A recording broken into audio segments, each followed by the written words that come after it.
She was running to her baby. Heard that shot, was running to her baby when she got mowed down by the only person that we have conclusive proof was at that scene just minutes before, and who lied about that very fact until he could no longer do it to you last week.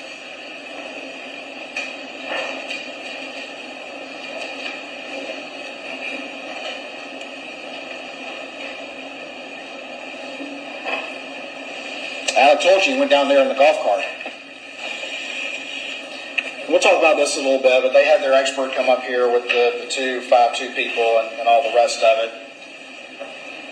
Be sitting in a golf cart. But he comes up in the golf cart. But what we don't see, as I said before, is any activity on his phone until 9:02. But the crime occurred around 8:49 to 8:53. Down there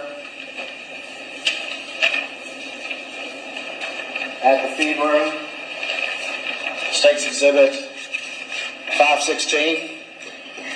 It's just a diagram. Remember that Roger Dale Davis did about the kennels and the hose there, and how it wasn't put up the way he would put it up?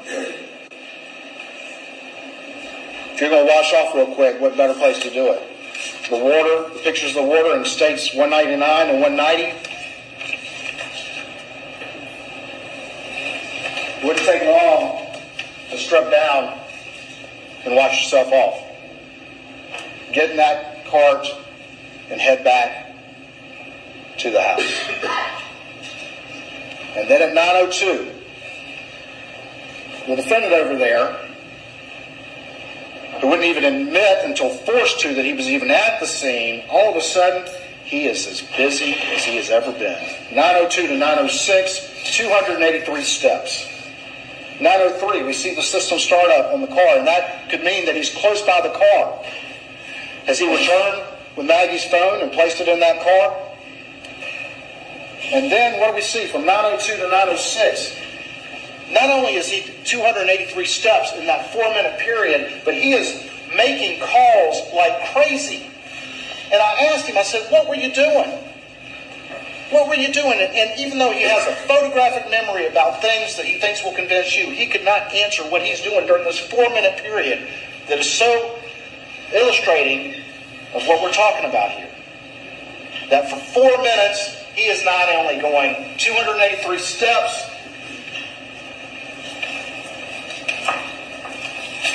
this is a defense exhibit, defense 156.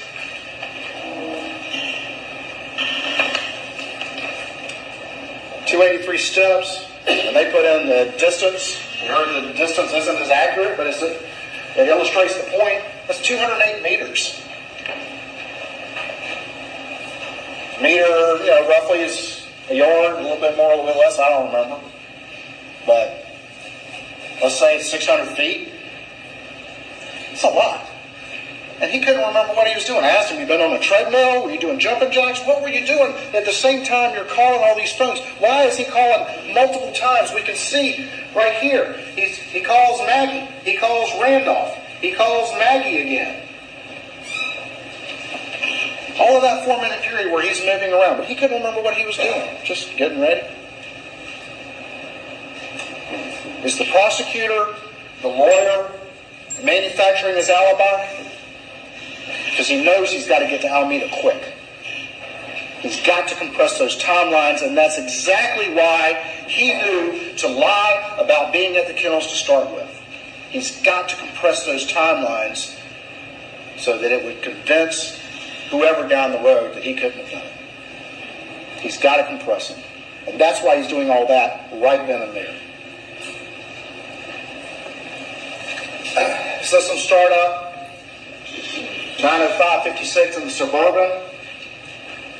And then, this is interesting, Maggie's phone has that orientation change to portrait 2 seconds before Alex's second call goes in to her phone. If it's some random vigilante who knew to hide out there and counted on family guns being there, did he have ESP? Did he have ESP to move that? Or was that Alec turning the phone as he got to the Suburban, checking as he manufactured his alibi that it was coming through? And we saw how quickly out of the gate when law enforcement arrived and in his first interview, how he's immediately referring to his phone. And besides that, you've heard about Alec. You heard from witnesses. He went down to the kennels, but he didn't take his phone. Is that also the lawyer and the prosecutor making sure his phone was not with them when he went down there? You heard testimony it would be unusual for him not to take that phone down to the kennels.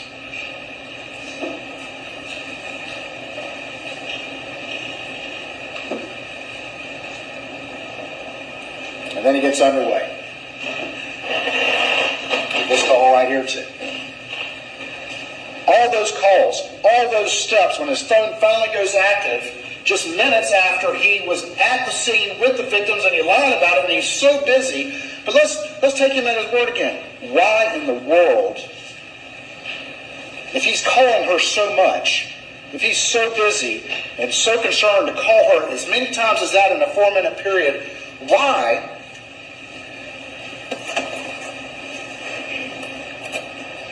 would he not just drive by the kennels?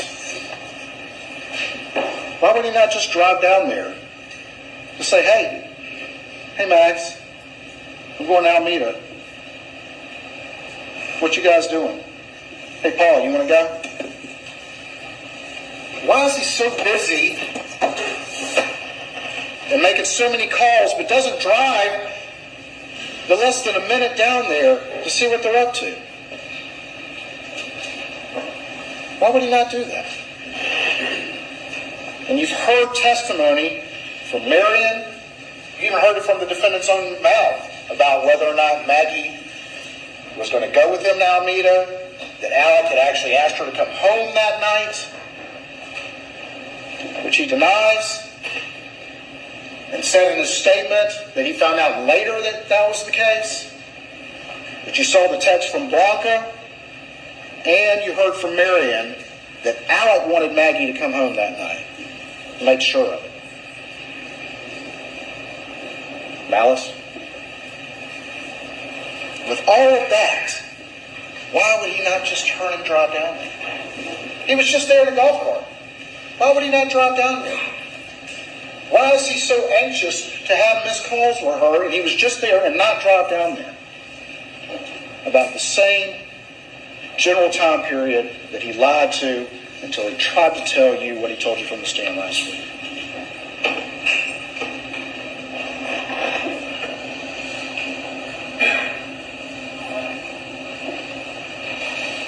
Right here,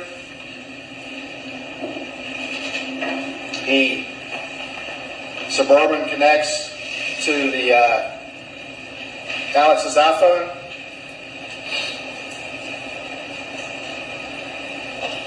He calls Maggie at 9:06:52, and he's getting in the Suburban right at that time.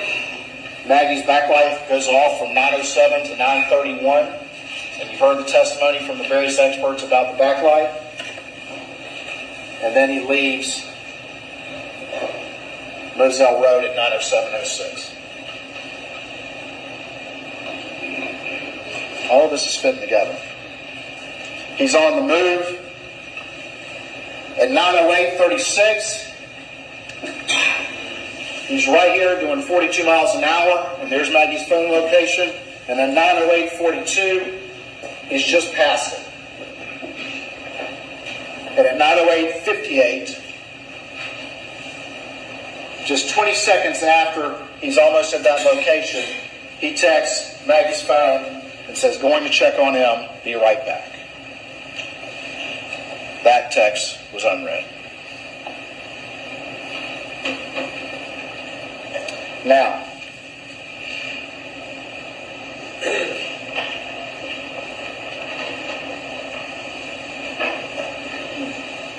There's been a lot of discussion from all the experts about the backlight issue. And every single one of them said that there's a lot of variables about that light coming on.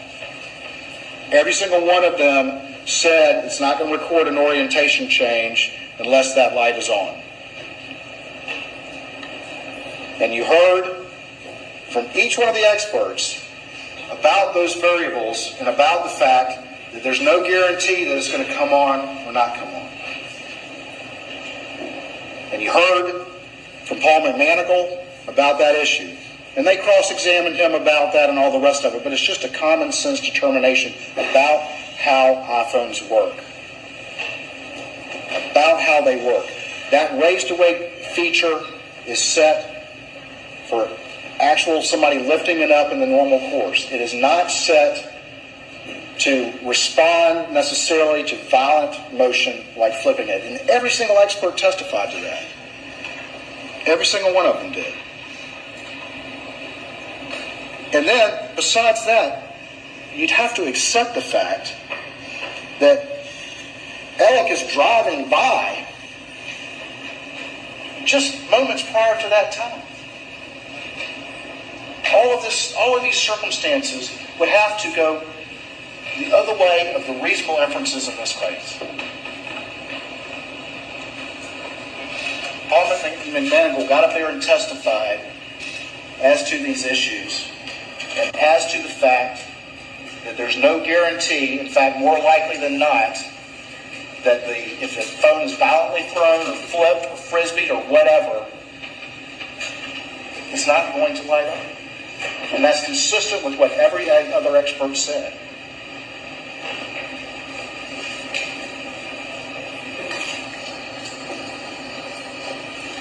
(9:07 to 9:22). The defendant's on the way to Alameda, and you heard testimony from Mr. Rudofsky about this, from Agent Rudofsky. He's hitting 74 miles an hour at night on that particular route. What's he in a hurry about? That's faster than he drove to work. Why is he in a hurry? Because he knows he has to compress that timeline. And then along the way, he's manufacturing the alibi by making these short calls. 60 seconds. He calls Chris Wilson. He calls John Marvin. Chris Wilson calls him back. He's on the phone the entire way. Does he say to any of them, hey, I can't get Maggie on the phone? Say anything like that? They're very short. He doesn't talk about much. And then we get down here at 9:20, there's a 131-second call, which means that call is over at 9:22:45, and that's also when we see the vehicle go into park.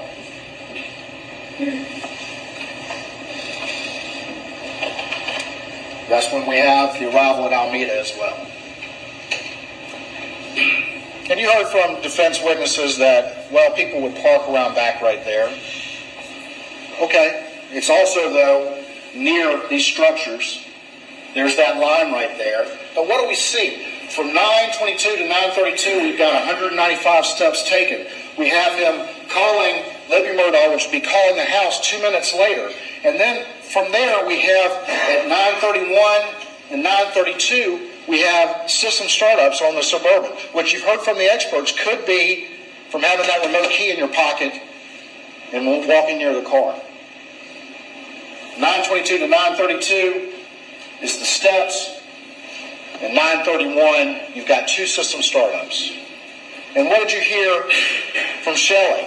That he called, but it still took a number of minutes before he came in. And that's about 6 minutes right there. Meanwhile, what's he so busy right there at Alameda? Meanwhile, Rogan is trying to call his friend to no avail. He tries to message Maggie. Tell Paul to call me.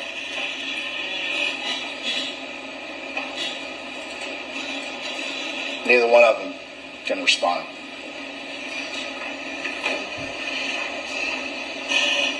Still a busy guy in Alameda.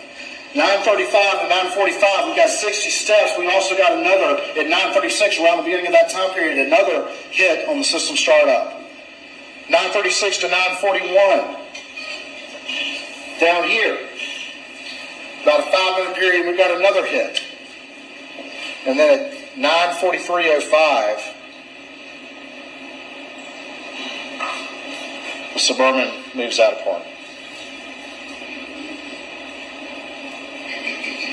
He's not there very long. And he's moving around a lot, and he's sitting off that car while he's at Alameda. He told law enforcement multiple stories about his trip there. You heard Miss Shelley Smith talk about that. You heard her talk about him trying to tell her how long he had been there. He says he was just trying to tell her the truth. But that's not how she felt. And Blanca didn't feel the same way when he tried to talk to her about what he was wearing that night. Both of these being people that's worked for that family for a long time. But he's a busy guy during all of this. He's so guilty. Leaving Alameda, we have the pause. 9:44 and no seconds to 9:44 and 54 seconds. And that's during the time period that Alec calls that phone of Maggie's again. This is the time period where he remembered, because I asked him on cross, and he remembered very specifically about his phone falling down on the console and that whole story. Is that true, ladies and gentlemen? Or is he coming up with some details on the fly when he can't remember more important things, like what was the last conversation you had with your wife and child when you jetted down to the kennels and back? What did y'all talk about at dinner? What were you doing from 9:02 to 9:06? Those are questions he doesn't want to answer. But would a reasonable person remember those things? Would they not replay in their mind every day the last conversations that they had? Why would he remember that console story? Because he lies convincingly and easily, and he can do it at the drop of the hat, and you've heard testimony about that. He's been doing it to all the people who trust him for years. And he did it to y'all. He's manufacturing an alibi. He's smart. He's a good lawyer. His family has a history of prosecution. He understands these issues. That's why this case is a case that had to be figured out this particular way, because he knows what to do to try to prevent evidence from being gathered. And if you listen to his statements again and listen to the questions he asks, he's asking questions like that. He's trying to figure out, what do the police have? What do they know? He's a prosecutor trying to manufacture his alibi, and we see this again. He calls Paul. He sends a text, "Call me, babe." Of course, none of that's read or responded to. And then, at 9:52:15, he calls Chris Wilson. "Call me if you up. Call me if you up." And Chris calls back, and they chat for about 2 minutes, including the connection time. 2 minutes. But what does Chris Wilson say? Well, he says it's a normal conversation. Well, of course it is with this guy. He's convincing. But what does Chris say? The only thing that they talked about was Chris bringing up some case. And then Alec was like, "Hey, I gotta go.